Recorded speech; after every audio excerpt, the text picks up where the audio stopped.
반갑습니다.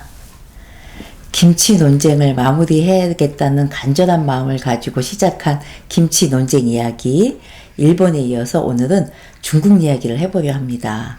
오늘의 주제는 김치 다음을 세워야 중국과의 논쟁에서 이길 수 있다라는 주제로 이야기를 해볼게요. 2010년에 중국에서는 이런 보도가 나왔습니다. 남아프리카 월드컵에서 한국이 스촨 지역의 파오차이를 흉내낸 김치를 홍보하고 있다. 파오차이와 자차이는 그 역사가 많이 정말 긴 발효식품인데 역사가 짧은 김치와는 비교할 수가 없다. 이런 식으로 아주 왜곡 보도를 했습니다. 그래서 우리가 굉장히 울분을 느꼈었죠. 그리고 2010년에 또 중국에서는 이 파오차이 김치를 국가농산품 지리표지 등기보호품으로 지정을 해가지고요. 김치를 중국 브랜드화하기 시작했습니다. 여러분 중국의 탐원 공정이라고 들어보셨죠? 그것은 중국의 문화의 원형을 찾아서 자기네의 독창성과 우월성을 강조하기 위한 일종의 문화 사업이거든요. 그런데 우리의 김치, 한복, 또 넓게는 그 고구려를 만리장성에 편입시키고자 하는 이런 모든 사업들이 이 탐원 공정에 들어가 있어요. 그래서 김치도 그런 공정의 한 부분입니다. 그리고 2020년이 돼서 중국에서는 11월 달에 국제표준기구 ISO라고 들어보셨죠? 여기에다가 파오차이 제조 과정에 인증을 받았어요. 이후부터 우리 김치 종주국 논쟁이 본격화되기 시작했습니다. 그래서 그때 중국 신문에 이런 보도가 나왔어요. 김치 종주국이라고 외치던 한국이 굴욕을 당했다라는 식으로 자기 나라의 그 표준 인증을 받은 것을 엄청나게 강조하기 시작하면서 논쟁이 가속화됐습니다. 그 당시에 이런 내용에 대해서 우리 정부에서는 그냥 중국의 쇼다 정도고 평가절하를 했던 분위기였고 농림축산식품부에서도 우리는 2001년에 식품규격위원회에서 먼저 표준 인증을 받았어. 그러니까 중국이 ISO 인증을 받은 것에 대해서는 그렇게 신경 쓸 필요 없고 그 인증은 자기네 파오차이에 대한 인증이야 정도라고 이렇게 좀 쉽게 평가를 했었습니다. 그런데 정말 과연 그럴까요? 우리가 2001년에 받은 국제식품규격위원회의 인증 역시 중요합니다. 반면에 이 중국의 ISO 인증 또한 우리가 세계적으로 무시할 수 없는 그런 인증입니다. 이 ISO는 나라마다 여러 가지 다른 규격을 조정하고 통일함으로써 어떤 물자와 이런 서비스, 이런 국제 교류를 좀 잘 해보고자 하는 취지에서 만들어진 기구이기 때문에 또 ISO의 국제 표준 인증은 주목할 만한 것입니다. 나라마다 다른 규격을 조정하고 통일함으로써 물자와 서비스의 국제적 교류를 더 활발하게 하고자 하는 취지에서 만들어진 이 ISO의 인증도 매우 중요합니다. 정말 우리는 왜 우리가 먼저 이 ISO 인증을 받지 못했을까 하는 그런 아쉬움이 많이 남는 부분입니다.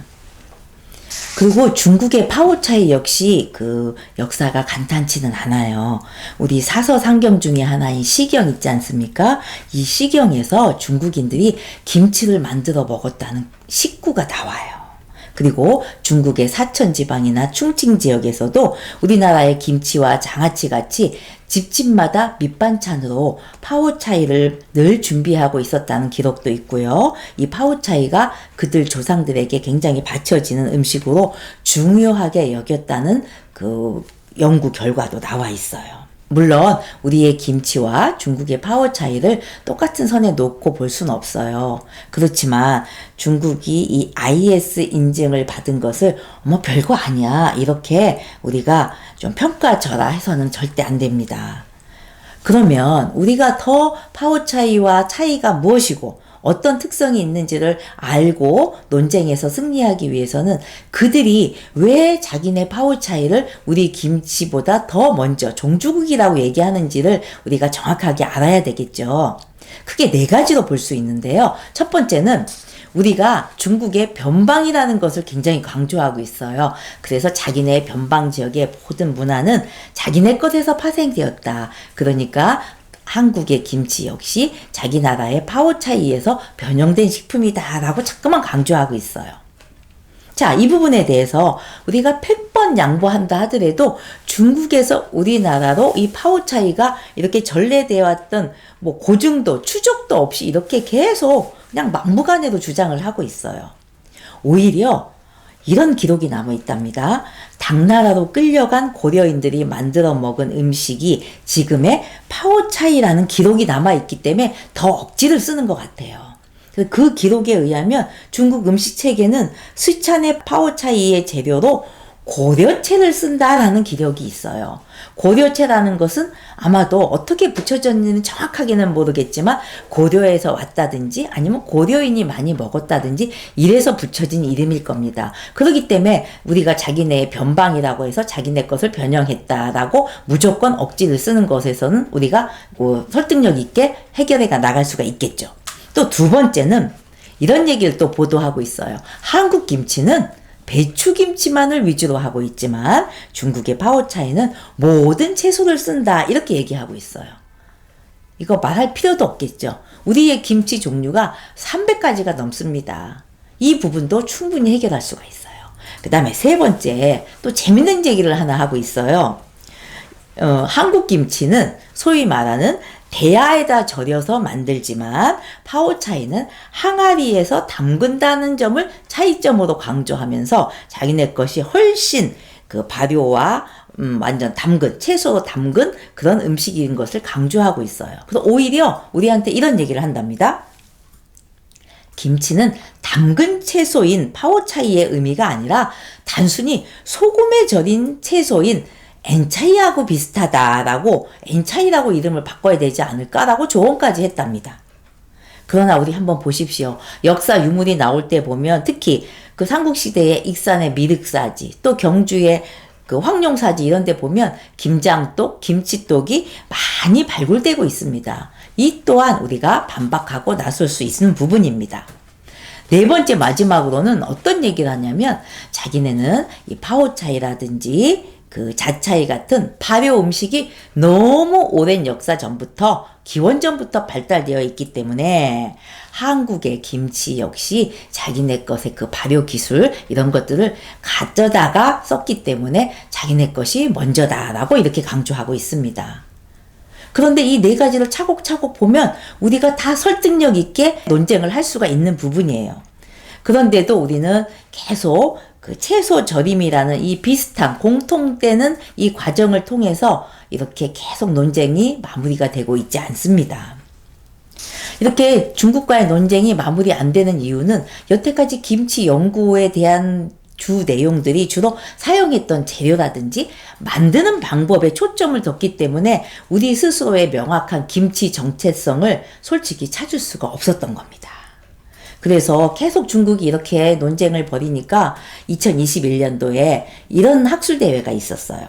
김치, 현대적 가치와 미래적 대안이라는 주제로 학술대회가 열렸었는데요. 여기서 많은 관련 연구자들이 우리가 중국에 대한 그 대응이 좀 문제가 있다.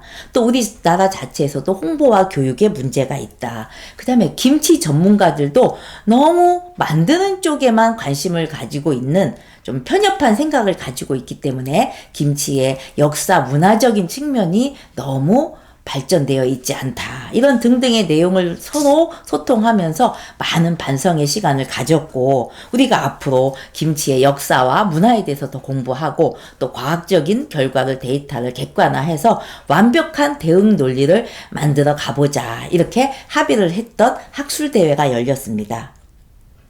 그래서 실제로 이 학술대회에서 가장 강조된 아주 좋은 제안이 하나 나왔어요. 바로 김치다움이라는 얘기예요. 자, 이거는 우리가 뭘 이해해야 되냐면 요 내용을 이해한다면 일본의 찌개모노, 중국의 파워차이 이걸 충분히 이길 수 있고 논쟁을 마무리할 수 있는 좋은 내용이 나왔습니다. 앞으로 이 내용을 좀 더 정리하고 더 많은 내용을 발굴해서 객관화시켜서 정리한다면 우리는 이 김치 논쟁을 마무리 지을 수 있을 겁니다. 이 중요한 게 바로 김치 다음에 첫 번째는 무엇일까요? 여러분 무엇이라고 생각하세요? 중국의 파오차이 보셨죠?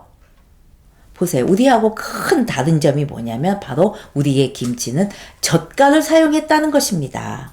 그래서 절임 채소가 어떻게 변해왔는가를 한번 살펴볼게요. 첫 번째, 우리의 김치, 중국의 파오차이, 일본의 찌개모노 전부 다 절임 채소예요. 이게 공통점이에요. 그런데 이 절임 채소는 식재료를 상하지 않고 좀 더 오래 보관하기 위해서 소금이나 식초에 단순하게 절인 겁니다. 그런데 두 번째 단계는 발효절임이 등장을 해요. 그 다음에 세 번째는 소금과 식초 이외에 다른 맛을 내는 가미 발효절임이 15세기부터 18세기까지 많이 발전이 됐어요. 그 다음에 네 번째로는 이 가미 발효절임 말고 또 다른 양념을 활용한 복합 발효절임이 18세기 이후부터 20세기까지 쭉 발전해 오다가 오늘날의 기능성 발효 단계로 진화가 된 것입니다. 여러분 이거 이해되시죠? 그런데 중국과 일본의 이런 절임 채소는 1단계, 2단계에 또는 길게 가봤자 3단계에 좀 한정되어 있어요. 근데 우리의 김치는 바로 발효된 젓갈을 가미했다는 발효절임이라는 이 프로세스를 도입함으로써 여타의 그 절임 채소와 구분되는 독자성을 확립한 것입니다. 젓갈을 사용했다는 게 매우 중요해요. 그 이후에 이제 다양한 양념들을 사용하면서 복합 절임 발효 요게 된 것입니다. 그래서 우리는 이 김치가 세상의 모든 다른 절임 채소와 달리 차별화될 수 있었던 독특한 이 결정적 요인이 바로 젓갈을 사용했다는 점입니다. 그리고 그 이후에 고추가 들어와서 고추가 첨가됨으로써 복합 발효 절임 채소가 된 것이죠. 그리고 이제 마지막에 가서는 속이 꽉 찬 배추, 우리가 결구 배추라고 하죠. 이 배추가 도입되면서 오늘날 우리 한국의 김치 원형이 완성된 것입니다. 이런 부분들을 얘기하고 싸워 나가야 되는데 이런 부분보다는 우리가 너무 재료다, 또 발효다, 뭐 과학성이 어딘 게 몸에 좋다 이런 쪽으로 접근하다 보니까 우리가 승산이 별로 없었어요.